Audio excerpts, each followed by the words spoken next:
काय आपण ट्रेन अपघात, रस्ता अपघात किंवा मधुमेहामुळे आपला पाय किंवा हात गमावला आहे?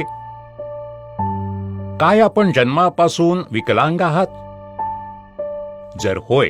कृपया ताबडतोब आपल्या स्वतःच्या शहरात मुंबईमध्ये निको हॉल, प्लॉट क्रमांक 432, नायगाव क्रॉस रोड, वडाला उद्योग भवन जवळ, सहकार नगर समोर, दादर पूर्व येथे 23 मार्च 2025 रोजी सकाळी 8 ते संध्याकाळी 4 या वेळात विनामूल्य मॉड्युलर कृत्रिम नारायण अंग आणि कॅलिपर मापन शिबिरात नोंदणी करण्यासाठी संपर्क करा 0294 66 22 आपल्या सर्वांना विनंती आहे की हा व्हिडिओ जास्तीत जास्त शेअर करा, जेणेकरून सर्व दिव्यांग जनांना या शिबिराचा फायदा मिळू शकेल आणि ते आनंद आणि